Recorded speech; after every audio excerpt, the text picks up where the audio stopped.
I want to thank you as a church for holding a non-judgmental space where people can come and ask the hard questions. Because last week Shifra was suffering and you held her in your bowl of light. You allowed her suffering to be cradled in your understanding. You were like the stars in the sky, and in that silent darkness, she felt safe to let her heart cry. And you listened. You allowed her to find her own path to her truth. The dilemma in religion right now is that those who are experiencing a shift in their faith don't know where to turn. One former evangelical Christian said, "Suddenly the God I had known and grown up with was no longer big enough. I'd questions and doubts and nowhere to take them." And you all demonstrated last week that as a church here, Hale Ho'onani, it's a place where you can be openly authentic, and we have these amazing, intense conversations that don't normally happen in traditional church.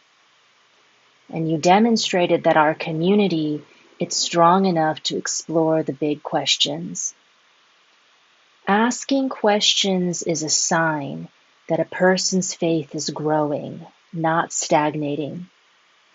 And what wasn't seen on the live stream, because it happened in our private discussion after Sunday service, was all of us witnessed Shifra's transformation from a place of deep inner pain to a place of gratitude and acceptance. And that happened because of two things: your capacity to hold space for her to speak her truth, and your intention to just love her wherever she's at. Now, this past week, I was meeting with a group of leaders from Harvard, and we're talking about the same exact situation. One person who teaches at Harvard Medical School was saying that he had been meeting every week with his coworkers, and every week for a long, long time they would argue, and no one could agree on anything. So just as an experiment, because last resort, by himself, he decided to meditate right before the meeting.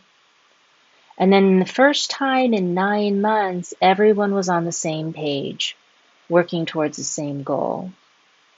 And that's what you did with Shifra last week. You didn't have to say anything. You didn't have to do anything.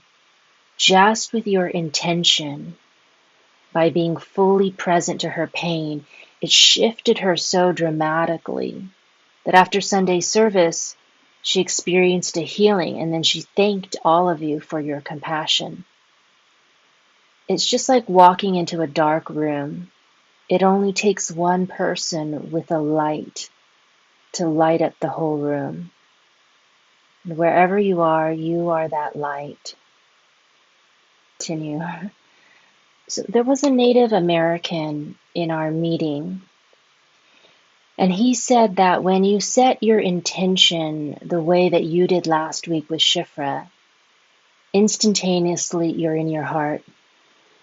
And when you're there, you know when someone is not, and you know if they are. And you don't have to think and figure it out. When you are in your heart, you instantly know.